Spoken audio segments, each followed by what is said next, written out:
capítulo 2, y el versículo es el 8 hasta el versículo 11.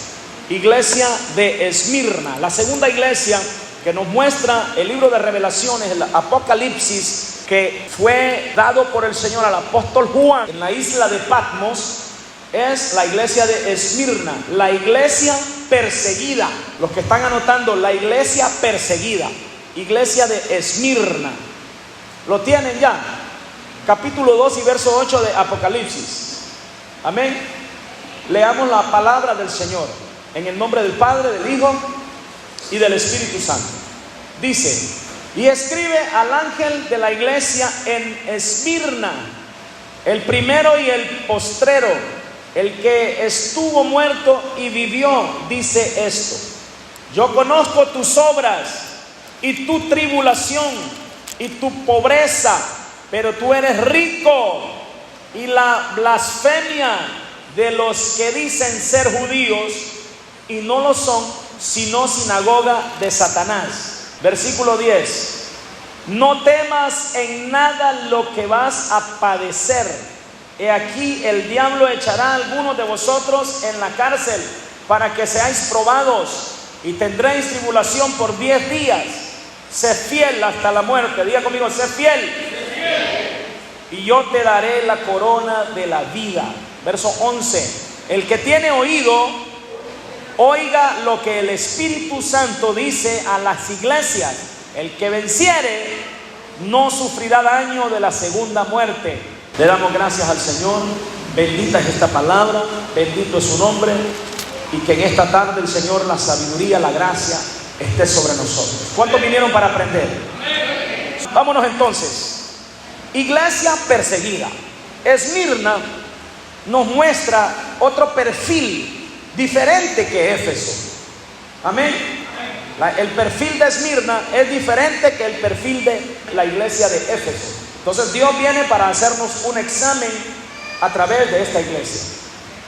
Les voy a adelantar desde ya que Dios no le hace ninguna crítica, según lo que leímos, a esta iglesia. Así que préstele atención a esta congregación. Los siguientes minutos van a ser cruciales, porque a Éfeso la honra y le dice: reconozco que sabe distinguir los que se dicen apóstoles y eso, y no lo son. O sea, era rica en conocimiento, había comenzado con un buen amor, un fervor, pero le critica al Señor que lo perdió, que perdió su fervor por el Cristo. A Esmirna no le critica nada. Es bien importante para nosotros. Vamos a ver si estamos en ese examen, si pasamos la prueba hoy como iglesia. Veamos aquí: iglesia perseguida. El versículo 8 comienza diciendo: escribe al pastor o al ángel de la iglesia en Esmirna, el primero y el postrero, el que estuvo muerto y vivió, dice esto. Dice: el primero. ¿Quién fue el primero entre los hombres? Dios, Cristo, Jesús, amén. Y el postrero, el que estuvo muerto y resucitó, Cristo Jesús. Se está refiriendo a Yeshua. Este versículo se refiere: ¿quién es el que habla? Dice esto. Eso dice la última frase del versículo 8. Cristo nos dice esto a la iglesia y nos pone a prueba en este examen. Dice el verso 9: yo conozco tus obras. La primera frase, levante la cabeza: Dios conoce nuestras obras. Amén, hermanos, jóvenes, adultos. Dios conoce las obras que usted y yo hacemos, sean buenas o no sean buenas. Dios conoce nuestras obras. Dios conocía las obras que hacía la iglesia de Esmirna. Yo conozco tus obras. Qué lindo que Dios le diga: Aida, conozco tus obras. Gloria, conozco tus obras. Lino, conozco tus obras. Rosaura, conozco toda la obra que haces, por la fe genuina a la que servimos. Yo conozco tus obras, Cindy. Conozco tus obras, Dinora. Conozco tus obras, Leonel. Conozco tus obras, Olga. Conozco tus obras, Filomena. Qué lindo, hermanos. Conozco tus obras, dice. Y tu tribulación. Esmirna era una iglesia que pasó tribulaciones. El Señor sabe en qué tribulaciones había pasado esta Esmirna. Y le dice: yo conozco tus tribulaciones. Esta noche nos pregunta el Señor y nos dice: yo conozco tus tribulaciones. Por eso venimos los días martes a orar. Venimos a clamar al Señor, porque reconocemos nuestro principio mesiánico como iglesia del Señor. Una iglesia que busca el rostro de Dios, que reconoce el señorío de Cristo, reconoce que sin Él no podemos. Y le dice el Señor: yo conozco las tribulaciones que has pasado y tu pobreza. Vea conmigo, y tu pobreza. Esto es bien importante, lo vamos a explicar un poquito más detallado. Lo voy a leer, dice: y tu pobreza, pero tú eres rico. Vea que ahí está entre comillas. El Señor le hace una referencia a la iglesia de Esmirna y le dice: yo conozco tu pobreza. Una cosa bien importante, un punto importante en nuestra generación en la que vivimos, es que hoy se predica que para ser cristiano hay que tener dinero, que para ser cristiano hay que ser rico, hay que estar bien económicamente. Para ser cristiano no hay que tener tribulación. Para ser cristiano hoy hay que estar bien económicamente. Y eso es sinónimo de prosperidad espiritual, de prosperidad de Cristo en la iglesia. Error, es una tremenda fábula y apostasía, porque la Biblia nos clasifica con la tipología de 7 iglesias. Y algunas de esas iglesias, como esta de Esmirna, es una iglesia que era sufrida, pasaba tribulaciones y trabajó mucho por la obra de Dios. Pero una iglesia que tenía un sinónimo de pobreza. Y esto es un calificativo negativo o positivo, ya lo veremos. Eso es bien importante, porque hoy tenemos este principio mesiánico. Estas iglesias son las que el Señor examina en la iglesia primitiva, pero nos da un modelo de la iglesia que Él está buscando. La iglesia de Esmirna tenía pobreza. Ahora, la importancia de esto, yo lo voy a explicar acá. Estaba tratando de aprender un poco de griego. El libro de Revelación fue escrito en griego. Entonces me fui al griego y se dice sochesia. El adjetivo sochesia significa pobreza desde el griego. Y eso fue lo que escribió el apóstol, ya que estas iglesias eran de Grecia y Asia. Veamos la importancia de la etimología. El significado de pobreza para nuestros días es bien importante, porque hay mucha gente confundida con este asunto. Hay mucha gente extraviada espiritualmente a causa de este punto. Obvio, es obvio para todos nosotros, nadie quiere estar en necesidades. Todos queremos tener solvencia económica. Todos queremos estar bien, ¿sí o no? Entonces, pobreza es algo que Cristo lo menciona para la iglesia sufrida, que es la iglesia de Esmirna. Pero no es una terminología negativa.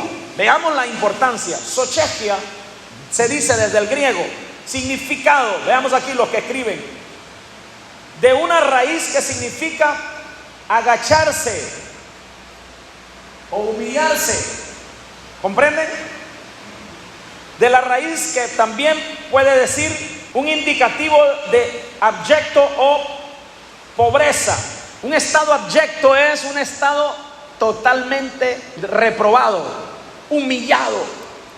Una persona abyecta es una persona rechazada, pero Cristo la elogia. ¿Están aprendiendo? Estamos hablando de pobreza, pero Cristo elogia que Esmirna, aunque estaba abyecta, aunque estaba despreciada, eso significa la palabra abyecta, Cristo no la desprecia. Le dice: eres rico aunque eres pobre. Veamos aquí, para descifrarlo de una forma ordenada. La palabra indica, les dije, abyección, pobreza, destitución, indigencia. ¿Qué es una persona indigente? Una persona que no tiene hogar, que no tiene un futuro, que no tiene dónde vivir, que no tiene ni siquiera dónde dormir. O sea, Esmirna era una iglesia realmente sufrida. Esmirna era una iglesia realmente que pasaba pruebas económicamente. Esmirna era una iglesia que estaba en una pobreza al grado de humillación, abyecta. Pero Cristo no la menciona de una forma negativa. Le dice entre comillas pero eres rico. Aleluya. Podemos sonreír por algún motivo, podemos sonreír por alguna razón, porque la iglesia de hoy, quizás, no todos, pero en la iglesia de hoy se predica que hay mucha pobreza y que esa pobreza es sinónimo de pecado, que esa pobreza que las personas padecen o pasan son sinónimo de están mal con Dios, que andan mal con el Señor. Yo no podría decir eso porque Esmirna pasó pobreza, pasó un estado de humillación económico, pero Cristo no lo humilló, Cristo no lo menospreció por eso. En esta definición, en este examen hecho a la iglesia sufrida, a la iglesia de Esmirna, le dice, eres pobre, pero entre comillas le agrega, eres rico. Hermana, en esta noche, si usted ha estado pasando económicamente situaciones difíciles, si usted ha estado pasando una situación económica apretada, eso no es sinónimo de que usted no va para el cielo, que usted no es hijo o hija de Dios. Esta iglesia de Esmirna no tenía fijada la mente en el dinero. Era una iglesia que le servía al Señor. A Esmirna no le dieron reclamos. A Esmirna no le hizo ningún reclamo el Señor. Cristo no le hace ningún reclamo a Esmirna. ¿Por qué razón? Porque la pobreza no es sinónimo de pecado. Era una iglesia sufrida. Tal vez eran de una comunidad que producía muy poco, que había hambre, que había necesidad. Eran personas humildes. Claro que todos queremos tener bonanza económica, claro que queremos estar bien económicamente, pero un verdadero hombre de Dios comprende la etimología de nuestra fe auténtica, que el dinero no es sinónimo de salvación.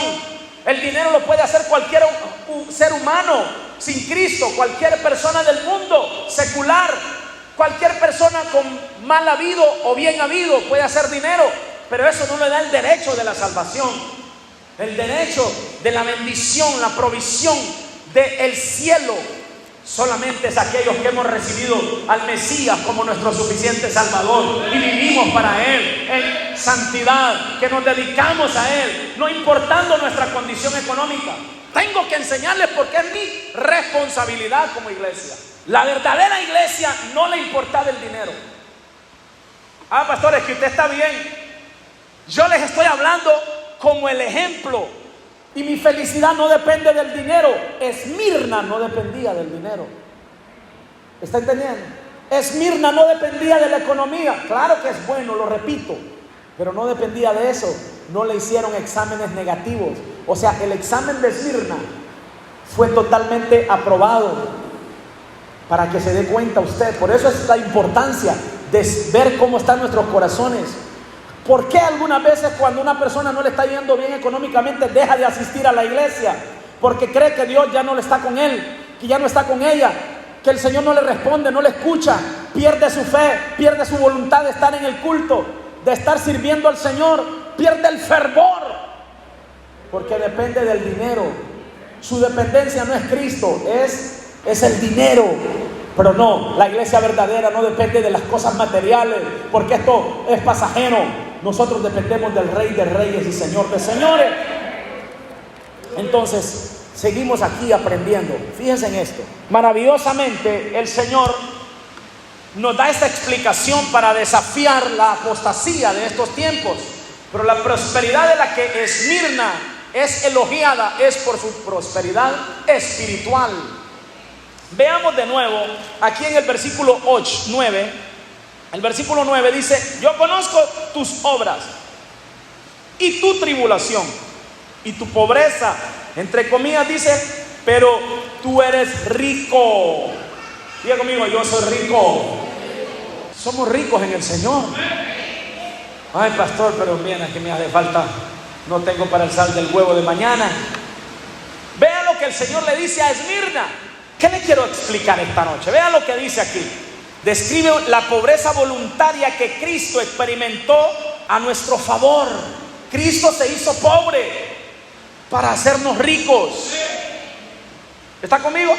El Señor se hizo pobre para hacernos ricos. El mejor ejemplo de pobreza, de abyección o de humillación el mejor ejemplo de aquella vida paupérrima, el mejor ejemplo, hermanos y hermanas, iglesia del Señor, el mejor ejemplo de una vida indigente fue Cristo. No tenía dónde reposar su cabeza, ¿sí o no? ¿Se acuerdan? Cristo no tenía mansiones. Le estoy explicando que Cristo se hizo pobre para hacernos ricos. Veamos rápidamente lo que dice 2 de Corintios 8:9. Dice: porque ya conocéis la gracia de nuestro Señor Jesucristo, que por amor a vosotros se hizo pobre, siendo rico, para que vosotros con su pobreza fueseis enriquecidos. ¿Está conmigo? Es lo que está diciendo el apóstol Pablo a la iglesia de Corinto. Ya conocen ustedes la gracia. ¿Por qué? Porque somos salvos, porque traemos buenos diezmos. ¿Por qué tiene privilegio la iglesia? Porque tiene dinero, porque es una congregación que llegan muchos carros, que hay muchos carros ahí afuera parqueados. No, es la gracia de Cristo. Por gracia sois salvos. Y este versículo lo explica clarito. La gracia de nuestro Señor Jesucristo es que por amor a Él mismo, por amor se entregó y se hizo pobre. La palabra pobreza aquí, el calificativo aquí de pobreza o pobre es el mismo. Dice sochegio. Es la misma expresión en griego para decir pobre, que el significativo, mire usted, pobre como un pordiosero, reducido en extrema pobreza, una situación en la que uno carece totalmente de los bienes de este mundo. Está refiriéndose a la misma situación que lo dice en Apocalipsis. Alguien que carece totalmente de los bienes de este mundo. Jesús careció de todo. ¿A dónde vas a comer, Señor? Y le iban a comprar los discípulos.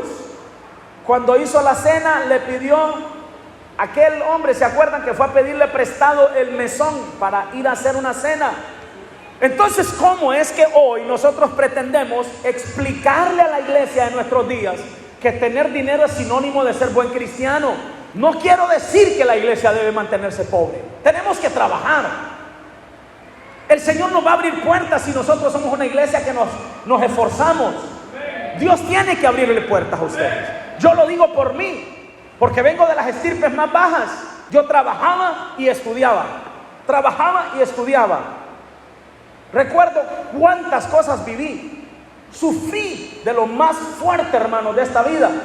Pero el Señor me enseñó que sinónimo de la situación que yo vivía no quería decir que yo estaba en pecado.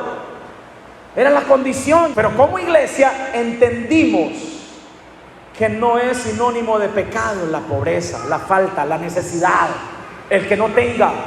Es sinónimo de que Cristo es el centro de nuestras vidas. Imagínense, el Rey de Reyes y Señor de Señores. Por eso los judíos lo rechazaron. ¿Sabía usted? El pueblo judío lo rechazó porque dijeron: ¿de Belén podrá salir algo bueno de ahí? ¿De la tierra de Efraín? No puede ser, dijo, de Belén, de Judea, una aldeíta que no produce nada. De ahí nació el Mesías. Pero se olvidaron que el profeta allá dijo: tú, Belén, Efrata, pequeña, aleluya. Tú, Jesucristo es el Señor, pequeña, que no tienes mucho, pero eres rica en espíritu, eres rica en palabra, eres rica porque tienes al Espíritu Santo. Esa es la iglesia que Cristo nos denota. Entonces, veamos acá, sigamos rápidamente. Veamos la condición de los santos en Macedonia. Un poquito más de 2000 años atrás, cómo se comportaban los hermanos de Macedonia. Vaya conmigo, 2 de Corintios 8:2, ahí mismo. Dice que en grande prueba de tribulación, diga conmigo, prueba de tribulación, la abundancia de su gozo y su profunda pobreza abundaron en riquezas y en generosidad. Mire, este versículo es tan generoso para nosotros. Este versículo es rico para nosotros esta noche, porque como que el apóstol lo coloca en una balanza, pone una balanza ambigua en el versículo y dice que en grande prueba de tribulación la abundancia del gozo. Miren que eran abundantes los macedonios. Eran abundantes en tribulación y en gozo. Para que entendamos, dice, léalo, en grande prueba, no era poca, abundaban las pruebas, las tribulaciones en Macedonia. En grande prueba de tribulación la abundancia de su gozo y su profunda pobreza abundaron en riquezas de su generosidad. Ok, vea rápidamente conmigo. No estamos hablando sobre ofrendas ni nada que ver, pero el versículo nos lleva a entender algo de esto. Los macedonios eran pobres, vivían tribulaciones, estaban bien apretados económicamente, pero eran generosos. Y en la tribulación que ellos vivían, ¿qué dice ahí? Había gozo. Estas palabras son del apóstol Pablo, pero hay palabras, frases maravillosas del apóstol Pablo que dice, gozosos en la tribulación. Hermano, ¿usted ha visto una persona gozosa en las pruebas? Mire, hermano, ahorita me pasó una lucha terrible, pero y riéndose y gozoso, pero estoy en victoria. Pero usted mira que no falta el culto, que no padece de falta de gozo, de servir al Señor. Usted mira las iglesias cuando me toca ir a las montañas, a tierra adentro, hermano, que uno tiene que caminar 2, 3, 4 horas para llegar ahí, y los hermanos salen a 2 horas antes porque el templo les carga 2 horas. Yo he vivido esas experiencias y sé que algunos de ustedes que les ha tocado vivir en tierra adentro también, cuando he hecho misiones, cuando he ido como misionero, y son unos cultos poderosos, hermano. Yo estuve hace un tiempo, andaba haciendo misiones con los hermanos bautistas, me acuerdo, andaba de intérprete por allí, entre Lloro y Olancho, una comunidad que se llama Mejía. Nunca había ido ahí, hermano, para entrar ahí en carro doblado. En carro doblado entramos ahí. Y hermano, cuando llegamos ya la concurrencia estaba. Y los hermanos con aquella alegría, Dios le bendiga, pastor, bienvenido. Y bienvenido, pastor, y aquella alegría, hermano. Y cuando viene el pastor que nos llevó, me dice, estos vienen caminando hace 2 horas. Mira esa montaña que está ahí, pastor. Hay una tremenda colina. Ellos vienen detrás de esa montaña. Entonces me fui a preguntarle, hermano, ¿y cómo estuvo su caminada? Sí, son como 2 horas, pero se hacen, hermano, dijo así. Se hacen, pero con una sonrisa en el rostro, hermano. Mire, cuando empezó el culto, la gloria empezó a caer, la manifestación del Espíritu Santo se empezó a dar, la gente en el gozo del Señor, la gente en alegría. Esa noche cayó la gloria del Señor. Esa noche los jóvenes que se colocaron alrededor de las ventanas terminaron aceptando a Cristo. Entonces, la pobreza no es sinónimo de pecado. Macedonia era una iglesia bien sufrida, en tribulación, pero lleno de gozo. Estad siempre gozosos, ¿se acuerdan? ¿Cuántos pueden sonreír? Sonríale al vecino que está a su lado, dígale, no importa la tribulación, yo me voy a mantener en el gozo, yo me voy a mantener fiel. Tóquelo y sacúdalo un poquito, dígale, no me voy a apartar del Señor, venga lo que venga. ¿Quién de ustedes no quisiera tener una moto nuevecita ahorita? ¿Verdad que sí? Pastor, pero ahorita estamos en victoria, no importa, pero su gozo no lo puede quitar una motocicleta. Ese sueño va a llegar en el tiempo de Dios. Aunque tengamos pobreza en la tierra, en este momento necesidades en la tierra, pero somos ricos en el Señor, somos ricos en Cristo. ¿Cuántos son ricos? ¿Cuántos son ricos? ¿Cuántos son ricos? Aleluya, ricos en fe, ricos en fe. Hermano, es increíble, hermano. Yo me siento en la mesa con mi muchacha, con mi esposa y mi hija ahora, y nos ponemos a cenar, y yo veo mi comidita, la siento tan rica. ¡Qué felicidad, hermano! ¿Ah? Las cosas de este mundo no quitan el gozo que hay dentro de este siervo, porque son pasajeras. Y yo soy advenedizo, yo soy pasajero en esta casa, yo soy pasajero en esta tierra, porque mi ciudadanía está en el cielo. ¿Cuántos son ciudadanos del cielo? Sigamos. Hermano, he estado en tantos lugares, allá por el Empire, en Copán, en Santa Bárbara. Los hermanos llenos de alegría y gozo, comiendo tortillita con frijolitos y cuajadas, si es que hay huevito. Pero qué rico la felicidad, porque no es el tener dinero el sinónimo de ser cristiano. Ahora, hay algunos que dice a Esmirna, que dicen ser, y lo que más son sinagoga del diablo. ¿Qué es sinónimo de sinagoga? El templo, gracias. La explicación para sinagoga es el templo. Recuerden esto, lo que dice el apóstol Pablo en 1 Corintios. Vosotros sois templo ¿de quién? Entonces no hablaba del templo, sino del corazón. Cuando dice que son más sinagoga de Satanás, es más, el corazón era más lleno de cosas inmundas del diablo, hermano, entregado más al pecado. Pero van al culto, pero usted no mira cambios. Por eso el verdadero avivamiento de la iglesia es cuando hay cambios profundos. ¿Cuántos quieren un verdadero avivamiento? ¿Cuántas mujeres quieren un verdadero avivamiento, hermanas? ¿Cuándo es el verdadero avivamiento? Cuando usted siente el deseo de santificarse. Cuando antes hacía un pecado, pero ahora usted siente, no, yo no voy a seguir en eso, yo voy a retraerme de eso, yo no voy a continuar en esta situación. Ese es el avivamiento en su vida. Cuando eso llega a su vida, llegó el avivamiento, llegó el Espíritu Santo, llegó el mover de Dios, llegó la bendición. Porque aquel que se santifica, Dios lo va a honrar. Sigamos. Versículo 10. No temas en nada lo que vas a padecer. He aquí el diablo echará a algunos de vosotros en la cárcel. Esmirna, no temas. Lo digo de nuevo, Jesucristo es el Señor. No temas. Salude al que está a su lado, dígale, no tema. El único temor que usted tiene que tener es cuando venga el pecado. Tenga temor de Dios. Amén. La iglesia de verdadera tiene que tener temor cuando el pecado viene a su vida. Tenga temor de Dios. Las cosas de Dios, hermano, tenemos que llevarlas bien bonitos, serias, formales, porque Dios honra a los que le honran. Hay gente esperando que Dios le honre. Ay, pastor, ore por mí que necesito, mire que esto y que el otro y que no sé qué. Y la vida está más envuelta, hermano, que un tornillo de esos de madera.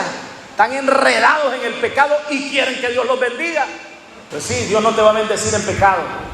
Entonces hay mucha gente que pretende el cristianismo. No, yo soy bendecido. Llegan en unos carrazos y andan bien económicamente, pero sus vidas son un desastre. Aparentan una cosa aquí y dentro de los templos aparentan otra. No es así. La verdadera vida en Cristo se vive en santidad del corazón. Algunos los van a echar a la cárcel, pero no teman. ¿Qué significativo tiene esto? Algunos de ustedes van a pasar pruebas difíciles.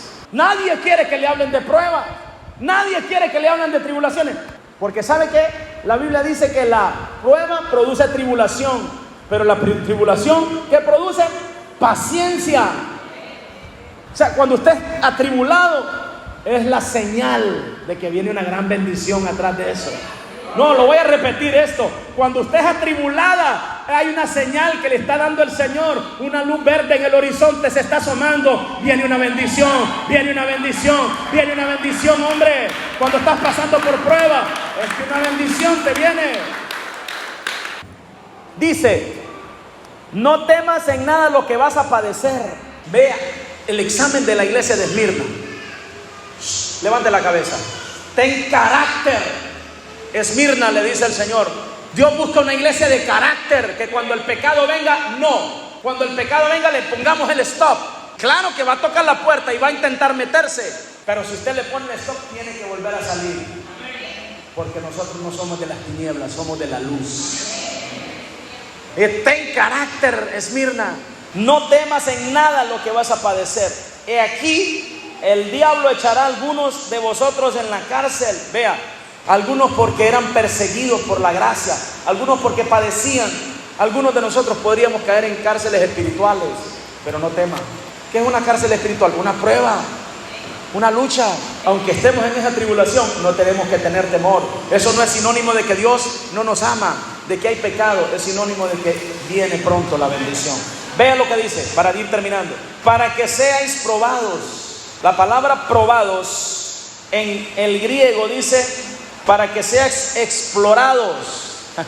Oiga, hermano, desde el griego tiene un significativo. Dice ensayo o explorar, probar, tratar, ensayar, examinar, tantear. Cuando viene una tribulación a su vida, Dios la está tanteando, hermana. Dios está explorando su corazón. Dios nos está explorando cómo está nuestro nivel de fe. Si le vamos a seguir creyendo a Él, si vamos a seguir confiados, aferrados. Esmirna, le dice Dios, vas a ser explorada. Esmirna, le dice el Señor, van a caer algunos de ustedes en la cárcel para ser probados, explorados, a ver cómo está su fe, cómo está su nivel de fe, cómo está su espiritualidad, su confianza en el Señor. Pero le dice, no temas. Diga conmigo, no temáis. La palabra describe la prueba de la lealtad. Dios le llama a lealtad a la iglesia de Esmirna. Cuando usted está pasando pruebas, jóvenes, cuando usted y yo pasamos pruebas, estamos siendo probados en lealtad. ¿Cómo está tu nivel de lealtad? ¿Sabe qué significa lealtad? Un sinónimo de lealtad. Fidelidad, gracias. Fidelidad, lealtad es fidelidad. Dios prueba nuestro nivel de fidelidad, de lealtad cuando vienen las pruebas.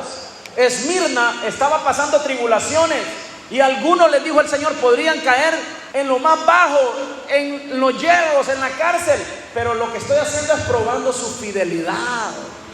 Y qué bonito cómo Dios probó la iglesia Esmirna. Hermano, no le dio críticas. Ese pueblo de Esmirna era bien enseñado. La iglesia Esmirna fue una iglesia fiel. No murmuró, no retrocedió, no vendió su fe. No hizo como aquel que vendió su primogenitura por un plato de frijoles. No vender nuestra fe, no vender nuestra lealtad, no vender nuestra fidelidad al Señor por nada. Dígale a su vecino sonriéndole, no me voy a vender a ningún precio. Sí, hermano, que hay gente que se vende por una malhabladita que dio a alguien, ya perdió el gozo, ya le entró odio, ya le entró rencor. Por una palabrita se vendió al mejor postor. ¿Está comprendiendo lo que digo? No nos vendamos por ningún precio. Yo no voy a perder mi gozo, hermano. Yo me imagino los hermanos de Esmirna. Yo no voy a perder mi fidelidad. Yo no voy a perder mi gozo. Yo no voy a perder mi lealtad por cosas que no son eternas, por cosas perecederas. Qué bonito esto. ¿Será que estamos aprendiendo? ¿Será que estamos aprendiendo? Dice, estamos en el versículo 10. La frase dice, después de probado, y tendréis tribulación por 10 días. Sé fiel hasta la muerte y yo te daré la corona de la vida. Vea conmigo. Aquí voy a explicar un momento. Tendréis tribulación por 10 días. Esta es una pregunta que mucha gente me la ha hecho. Dios, ¿está conmigo? Dios le pone fecha de inicio y fecha de caducidad a tu prueba. Esa no va a ser eterna. La tribulación que está pasando alguien esta noche, que me está escuchando, no va a ser eterna. Dios tiene una fecha de caducidad, hay una fecha de vencimiento. Yo no le puedo decir cuándo es, pero el Señor le dice, sea fiel, sea fiel, sea fiel. Que al que le son fieles, dice que el Señor a los fieles oirá, a los fieles será entregada el cielo. Los fieles heredarán la tierra. Cuando uno le es fiel a Dios, mire, entendamos esto, el sinónimo para matar la tribulación es fidelidad. Cuanto más usted sea fiel, ahí va a empezar el Señor a obrar. Este me es fiel, quítenle esa tribulación ya probó, ya pasó su examen. Qué lindo, hermanos, qué bonito esto. ¿Está entendiendo?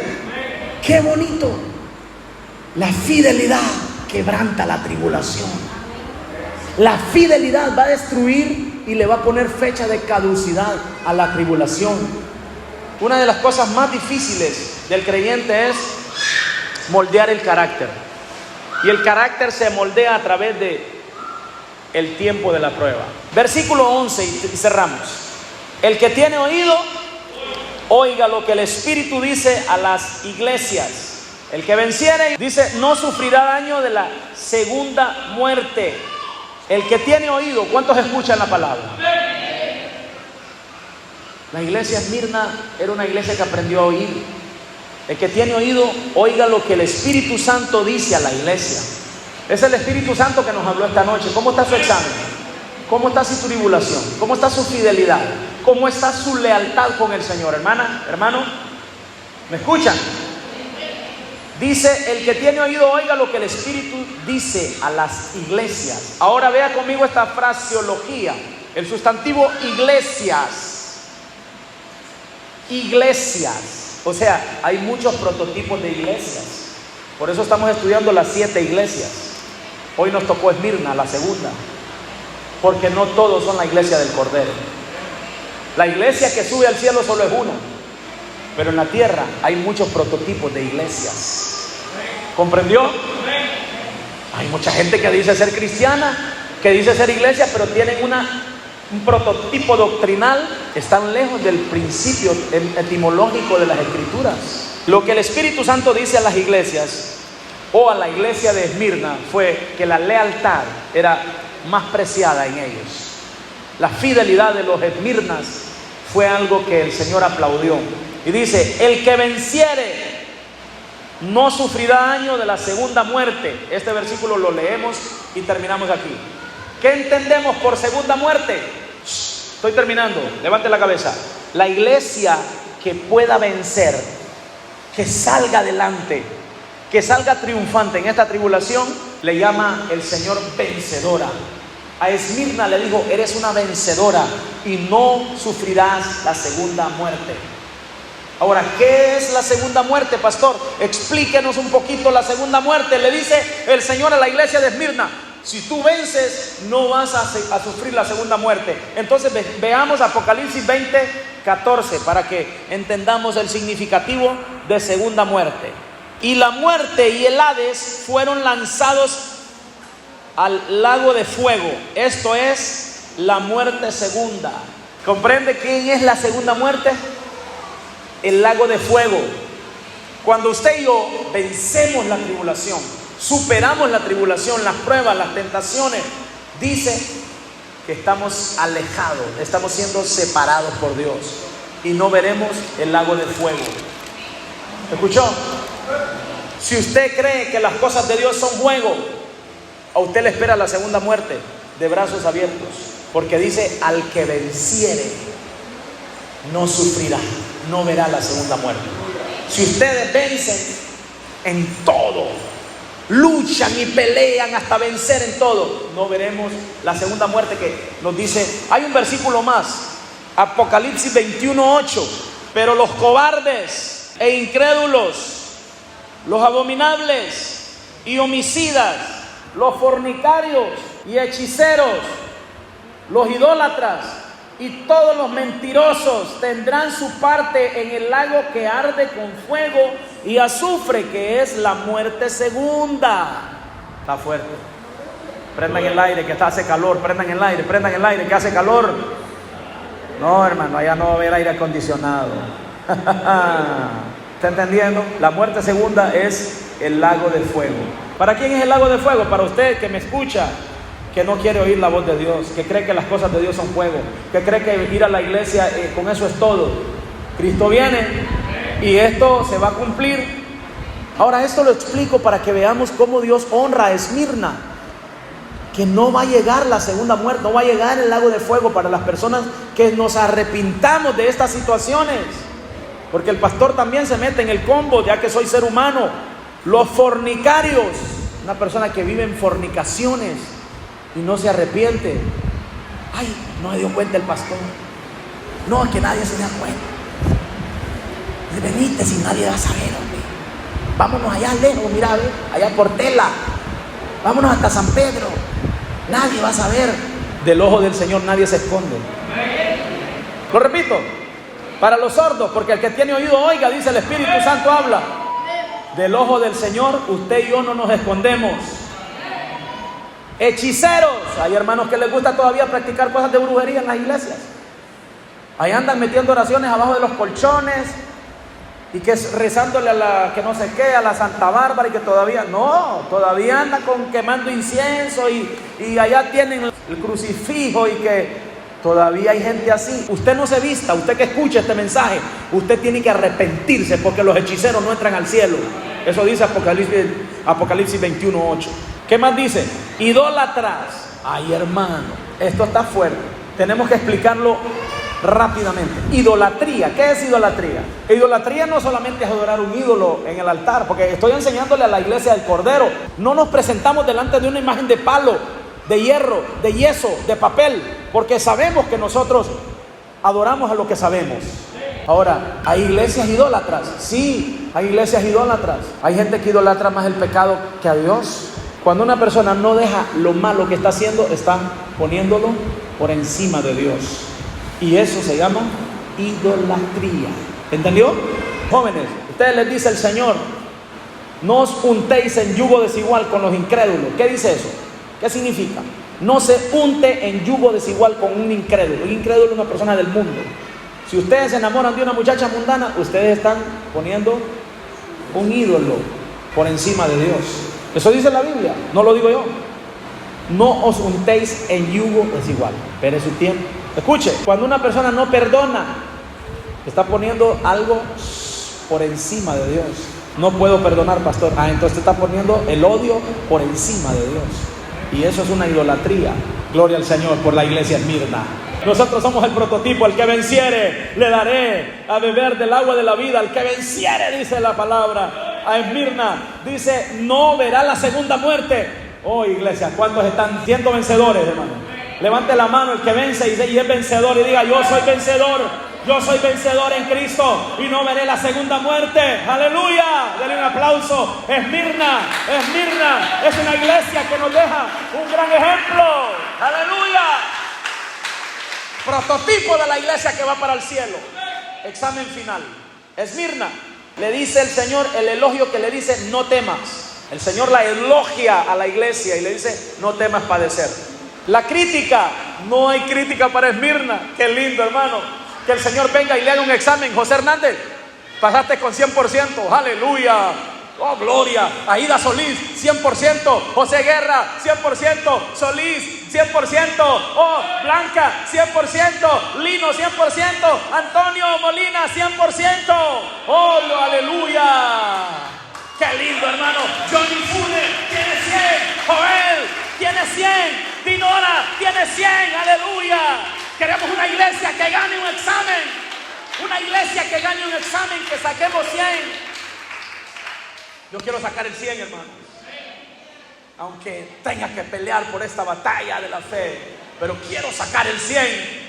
Imagínense que le llamen del trono blanco y el ángel del Señor diga: Filomena, 100%, bienvenida al regazo de tu Señor, mi sierva. Aleluya, hermano.